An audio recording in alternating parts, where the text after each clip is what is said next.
इस सिटी की वाइब बहुत अमेजिंग है और हम लोग यहाँ पर 4 साल पहले आए थे। मुझे लगता है तभी से ये सिटी मेरे लिए परफेक्ट है रिटायरमेंट लेने के लिए। और अभी इंडियन खाने की खुशबू बहुत अच्छी आ रही है। सामने एक इंडियन रेस्टोरेंट है और हमें लगता है हम इसी खुशबू के पीछे पीछे जाने वाले हैं, वहाँ पर डिनर करते हैं। हम लोग मिलते हैं कल सुबह और कल का दिन बहुत स्पेशल है क्योंकि हम एक स्पेशल सी एक्टिविटी करेंगे कल। आपने हमारी पिछली न्यूजीलैंड ट्रैवल वीडियोस में रोटोरुआ एंड माटा माटा देखा। न्यूजीलैंड आने वाले टूरिस्ट इसी ड्राइव को कंटिन्यू करते हुए टॉपो तक जाते हैं। टॉपो लेक के किनारे बसी हुई बहुत ही खूबसूरत सी सिटी है। रोटोरुआ से टॉपो 1 घंटे और ऑकलैंड से 3 घंटे की ड्राइव पर है।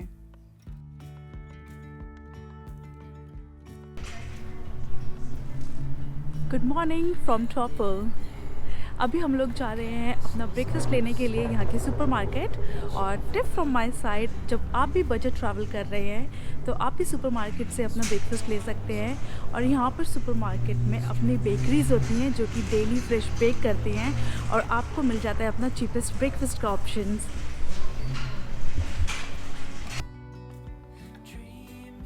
ऑब्वियसली जब आप बजट ट्रैवलिंग पर होते हैं तो आप रोज़ एक्सपेंसिव डाइन आउट नहीं करना चाहेंगे। और न्यूजीलैंड एक expensive but adventurous tourist destination है जहां पर आप खाने पर पैसे बचाकर उन्हें एक लाइफ टाइम एक्सपीरियंस देने वाली एक्टिविटी पर खर्च करना चाहेंगे। ये बताओ, $10,000 जीतने हैं? कर लोगे आप ये? पहुँचा लोगे उस होल तक, उस आइलैंड पर? होल में डालना है? हाँ, आइलैंड तक पहुंचाना है। आइलैंड तक नहीं पहुँचाना, उस आइलैंड पे पहुँचाना है, होल तक डालना है। होल तो दिखे नहीं रहे। Hole in one and win $10,000। किस्मत वाली बात है। किस्मत वाली बात होता है ना। $10,000 इमेजिन। सही है।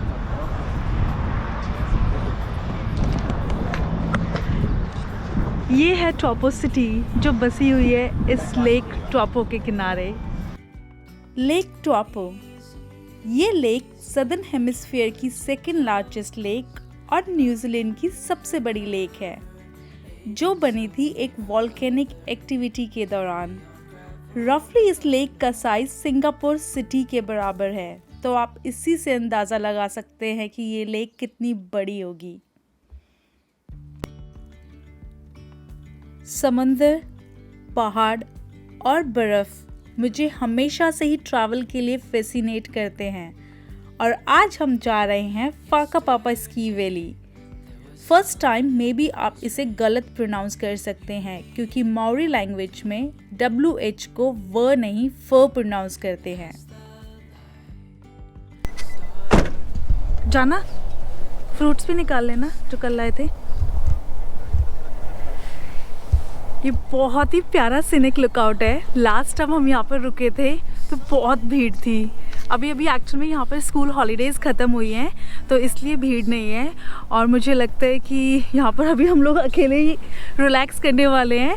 एक्चुअली हमने जो ब्रेकफास्ट लिया था वो हम यहाँ पर करेंगे इस व्यू को एंजॉय करते हुए। और मैं दिखाती हूँ कि हमने क्या लिया था और क्यों सुपरमार्केट से ब्रेकफास्ट लेना या फिर कोई भी मील लेना चीप पड़ता है। हमने जितना भी सामान लिया वो $10 में लिया। ये पास्ता सैलड जो कि रिड्यूस टू क्लियर में था $2 एंड ये fresh crepe, it's like a pancake actually. ये हमें $4 या $3.65। और इस मिल्क बॉटल को मैं काउंट नहीं करूँगी क्योंकि हमारा पूरा दिन चलने वाला है और मे भी हो सकता है कि हम इसको कल तक कंज्यूम करें। फ्लेवर्ड मिल्क है और ये हमारा $10 का था। और उसके बाद हमने मफ़िन, सेवरी एंड स्वीट दोनों मफ़िन लिए हैं और ये हमें टोटल ब्रेकफास्ट $20 का पड़ा है जिसमें से $10 का मिल्क था। तो अगर मिल्क को हटा दे तो $10 में हम दोनों का ब्रेकफास्ट हो गया। और कितना चीप। हाँ, एक्चुअल में हम ये ब्रेकफास्ट में नहीं करने वाले, ये तो हमारा लंच है। तो मतलब $10 में हम दोनों ने लंच एंड ब्रेकफास्ट दोनों कर लिया। है ना बहुत चीप, तो ये बहुत ही अच्छा ऑप्शन है और कन्वीनियंट भी है। और इनका फूड बहुत टेस्टी होता है सुपरमार्केट्स का, क्योंकि इनकी अपनी बेकरीज़ होती हैं जो कि फ्रेश बेक करती हैं, और इनके अपने शेफ्स होते हैं जो बहुत डिलीशियस कुक करते हैं।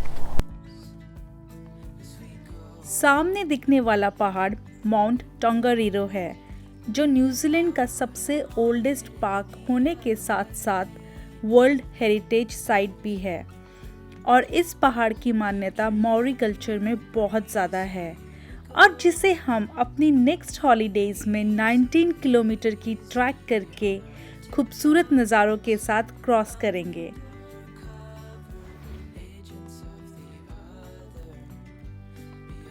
अगर आपको हमारी ये ट्रैवल सीरीज़ पसंद आ रही हैं तो प्लीज़ हमें सपोर्ट करें बाय सब्सक्राइबिंग द चैनल।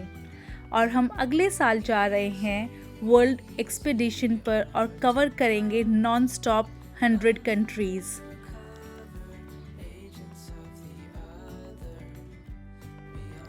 और इन 100 कंट्रीज़ की जर्नी स्टार्ट होगी जापान से, फिर हम कवर करेंगे पूरा साउथ ईस्ट एशिया।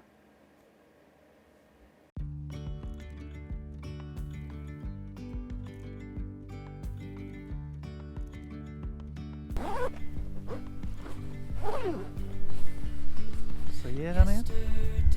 पहले यहाँ तक बर्फ होती थी। हाँ, अभी हम स्प्रिंग में आए हैं। पूरा यहाँ पे बर्फ होती थी, और यहाँ पे लोग देखिए यहाँ पे वो भी चढ़ते थे ना। ये स्की फील्ड, मतलब ये छोटा वाला स्की फील्ड था वो जो वहाँ नहीं है। हाँ, ये इसको छोटा वाला स्की फील्ड, यहाँ से लोग ऊपर जाते थे। केबल कार्ट से ना तो बहुत ऊपर है। शायद हम वो top पे $1 जा से जाना पड़ेगा। top पे जा सकते। चलो मैं ट्राई करता हूँ। मेरा बहुत मन था, मेरा सपना था और अभी भी है, क्योंकि मैं गई नहीं उस जगह पर, इंडिया में कश्मीर में गुलमर्ग जाने का। पर यहाँ पर इंडिया में भी बहुत अच्छी ब्यूटी है, यहाँ पर भी बहुत अच्छी ब्यूटी है। यहाँ पे एडवांटेज ये है कि 100-200 किलोमीटर में आपको बर्फ़ मिल जाती है। बीचेस तो बैकयार्ड में ही है, घर के पीछे, तो आप कहीं भी पहुँच जाते हो, एंजॉय कर लेते हो, और बहुत इजी एक्सेस होता है। इंडिया भी जाएंगे एक दिन, कश्मीर। हाँ जाना, नेक्स्ट ईयर। अब तो रहकर आए ना वहाँ पर। हाँ, डैडी की पोस्टिंग थी वहाँ। डैडी की पोस्टिंग वहाँ थी, उधमपुर थी, और हम लोग गए। हाँ, इससे beautiful मेरा बहुत मन है जाने का, गुलमर्ग एंड उधर ले ऊपर। है ना। ले तो अलग है, बाइक से जाता हूँ। कश्मीर घूमने का बहुत मन है। यहाँ पे ना मतलब थोड़ा आर्टिफिशियल टाइप लगता है कि यहाँ पे बर्फ लगती है, और ऊपर से देखो तो नीचे पूरी ग्रीनरी दिखाई देती है।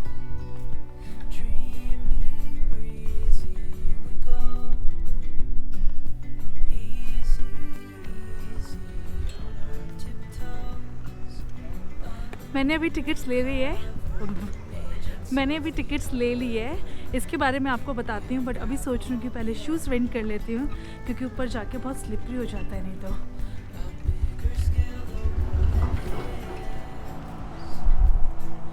Ooh, so warm and toasty here.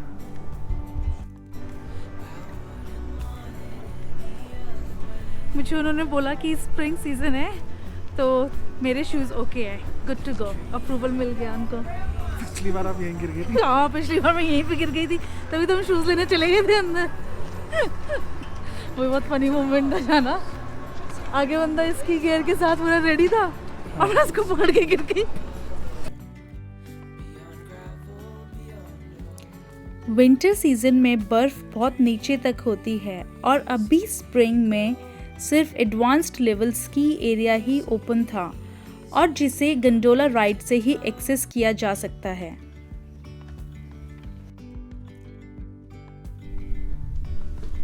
School holidays के बाद आने का मज़ा ये है कि आपको अपनी प्राइवेसी मिल जाती है कि हमारे साथ इस गंडोला में कोई भी नहीं है, हम दोनों अकेले हैं, और आप रश से बच जाते हैं। लाइंस में जो एक टाइम वेस्ट होता है वो नहीं होता।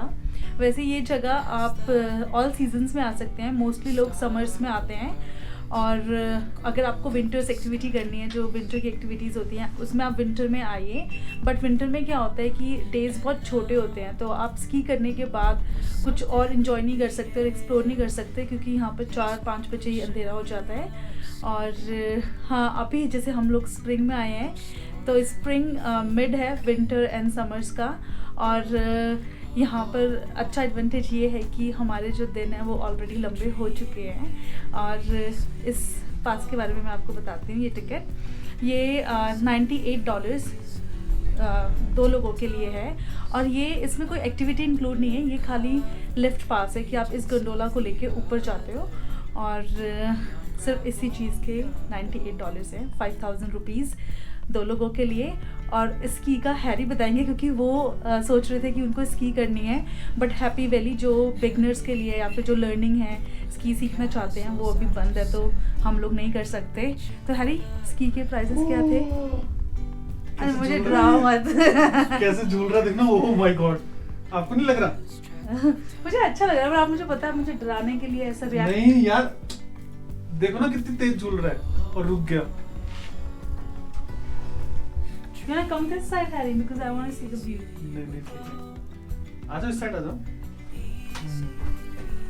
चलो। तो स्की फील्ड का जो है ना, स्की फील्ड है कि $150 में सारे स्की, $140 में अपना सारे स्की फील्ड एक्सेस कर सकते हो उसमें।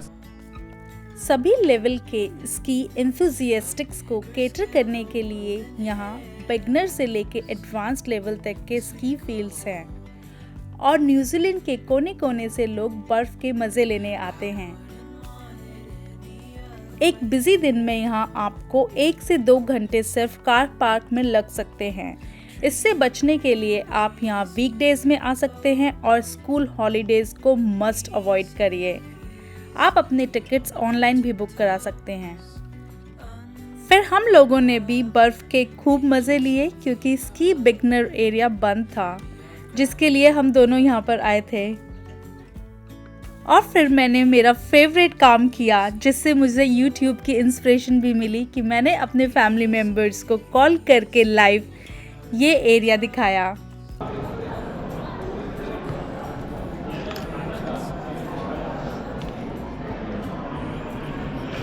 अमेजिंग खाना जाना, इतने अच्छे व्यू के साथ। और सच में यहाँ का मेन्यू इतना छोटा था, और कितनी अमेजिंग बात है ना कि हमारे देसी फ्लेवर ने हर मेन्यू में जगह बनाई हुई है। हमने ऑर्डर किया, यहाँ पर लिखा हुआ था इंडियन करी एंड राइस, तो चिकन करी एंड राइस है ना। अमेजिंग कि ना, इतने दूर आके, इतनी जहाँ का मेन्यू रिसोर्सेज इतने कम है, वहाँ पर अपना देसी खाना। ये बटर चिकन राइस हमें $15 न्यूजीलैंड और 750 इंडियन रुपीज़ के पड़े, which was just for fun, क्योंकि हम अपना लंच सैलड लेकर आए थे। वाओ, वो पीछे कितना सुंदर लग रहा है ना। ये न्यूजीलैंड की वर्ल्ड हेरिटेज साइट है, टोंगारीरो एल्पाइन क्रॉसिंग। अभी हमारा हो गया होम टाइम इस जगह को अलविदा बोलने का। पर जाते जाते इतनी खूबसूरत सी लेक दिखी यहाँ पर, जो हमने पीक सीज़न में नहीं देखी थी। तो चलिए वो पहले एक्सप्लोर करते हैं और उसकी कुछ फ़ोटोज़ क्लिक करते हैं। सुबह ज़्यादा ब्लू थी ना। ये टर्कोइश सी दिखने वाली लेक बर्फ़ के पिघलने से फॉर्म हो गई होगी। यहाँ पर फिर हमने कुछ अपने इंस्टाग्राम फ़ोटोज़ क्लिक करी। अगर आपको नहीं पता तो हैरी एक फ़ोटोग्राफ़र कम ग्राफिक डिज़ाइनर हैं, और आप हमारे इस ट्रिप की फ़ोटोज़ हमारे इंस्टाग्राम हैंडल pixelroma.photography पर देख सकते हैं। अब हम इस दिन को ख़त्म कर रहे थे मेरी फेवरेट सी चीज़ पॉलिनेशियन स्पा के साथ। ये थर्मल स्पा मेरा फेवरेट थर्मल स्पा है, और ट्रस्ट में मैंने न्यूजीलैंड में बहुत सारे थर्मल स्पा ट्राई कर रहे हैं, और ये बहुत ही ज़्यादा इकोनॉमिकल है। ये सिर्फ $25 पर पर्सन है। अदरवाइज़ मैंने कोरमंडल में, रोटोरुआ में, साउथ हालैंड में 80 से लेके $120 पर पर्सन भी दिए हैं। और ये वाला इसलिए और भी अमेजिंग बन जाता है क्योंकि यहाँ पे जो आवर्स हैं वो अनलिमिटेड आवर्स हैं, और बाकी जो थर्मल स्पा होते हैं उसमें आपको आर्ली पे करना होता है, तो इसमें आपका रिलैक्सेशन टाइम बहुत ज़्यादा होता है। Let's check it out.